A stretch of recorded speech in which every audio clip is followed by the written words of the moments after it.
Pembahasan kali ini, saya akan membahas tentang faktor-faktor yang mempengaruhi pertumbuhan dan perkembangan tumbuhan. Faktor yang akan saya bahas yaitu faktor internal atau faktor yang berasal dari dalam organisme itu sendiri. Faktor internal yang mempengaruhi pertumbuhan dan perkembangan dari tumbuhan yaitu gen dan hormon. Di dalam gen, terdapat faktor-faktor sifat keturunan yang dapat diturunkan pada keturunannya. Selain itu, gen juga berfungsi untuk mengontrol reaksi kimia dalam sel, misalnya sintesis protein. Dengan kata lain, gen dapat mengatur pola pertumbuhan melalui sifat yang diturunkan dan sintesis-sintesis yang dikendalikannya. Hormon merupakan suatu senyawa kimia yang dihasilkan oleh tubuh dalam jumlah sedikit, namun dapat menyebabkan reaksi fisiologis yang besar. Hormon yang dihasilkan oleh tumbuhan disebut fitohormon. Beberapa hormon tumbuhan yang sudah dikenal antara lain auksin.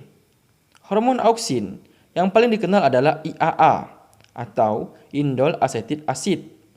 IAA disintesis di meristem apikal, daun-daun muda, dan biji. Sifat hormon auksin adalah aktivitasnya dihambat oleh adanya cahaya. Fungsi hormon auksin bagi tanaman atau tumbuhan antara lain berperan dalam pembelahan dan pemanjangan sel, merangsang pembelahan sel-sel kambium lateral untuk pertumbuhan sekunder, dapat meningkatkan perkembangan bunga dan buah, merangsang pembentukan akar lateral untuk menghasilkan buah tanpa biji, menghambat pembentukan tunas lateral, menghambat pematangan buah dan penuaan daun, dan mencegah rontoknya bunga, buah, serta daun. Hormon auksin merangsang dominansi apikal, yaitu pertumbuhan kuncup apikal yang sangat cepat, sehingga menghambat pertumbuhan kuncup lateral yang ada di bawahnya. Giberelin. Hormon giberelin dapat ditemukan hampir pada semua bagian tanaman atau tumbuhan, baik akar, batang, daun, bunga, maupun buah. Peranan hormon giberelin bagi tanaman atau tumbuhan antara lain bersama dengan auksin merangsang pembelahan dan pemanjangan sel, merangsang pertumbuhan batang dan daun, menghilangkan sifat kerdil tanaman.